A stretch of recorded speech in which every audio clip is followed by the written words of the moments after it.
देखते आज तो मेन फोकस था जगन्नाथ सागर मुंडाबंध और नीलकंठ सागर उपर विजिलेंस तदंत करा कहीं बारंबार से काउंसिल टार्गेट होती पब्लिक पाखे तो समस्ते काउंसिलर टोटाल 28टा काउंसिलर भी आज सहमत होती विजिलेंस तदंत हो मेन जिनस बाद जो स्मार्ट मीटर पे आम डिस्कसन करते स्मार्ट मीटर जोटा घर को जबरदस्ती जो लगाऊँ मैंने स्लम एरिया स्पेशली माने गरीब घरे बाध्य लगे से जो हैरान कर रिचार्ज ना जो लाइन काटी दौरान से भी आम ऑब्जेक्शन करूँ आज इलेक्ट्रिक डिपार्टमेंट रो जेई मैंने आसते आरएनबी रो भी आसते जेई मैंने से भी कहुई केबे सुधा आप एमजी रोडटा क्लीयर करेंगे और जयनगर रास्ताटा क्लीयर करेंगे से विषय में डिस्कसन होता 6 मास वर्ष लेखे बुलेलणी रास्ता कम हो पारुनी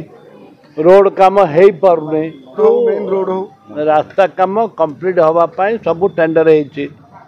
सब रोड टेंडर हो पीडब्ल्यू अंडर जिते रोड हो टेंडर हो म्युनिसिपालिटी अंडर बहुत संख्यार रोड टेंडर हो वर्षा दिने कौन सी पिचु कम टेंडर हो पार ना आउ जो मैंने कहते आम रास्ता खराब है खराब है ये पॉलिटिकली आउ ये ड्रामा करने बोलिकी बंद बांध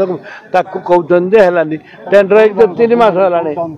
कोरापुट जिले में जयपुर 3 मास है कंटिन्यूस वर्षा चलती वर्षा समय पिचु कम हो पार कि पीडब्ल्यू को रोडटा टेंडर हो मत कहले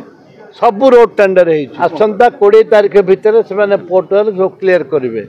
आसंता 20 तारीख दिन से कहते एवं से कार्य आरंभ कर आसंता 20 तारीख भितर जिते पोर्टल अच्छे सब सारा बंद कर निश्चित भाव जिते पुराना आम पार्क जाक अच्छी ठीक भाव मेन्टेनेंस होनी जहाँद्वारा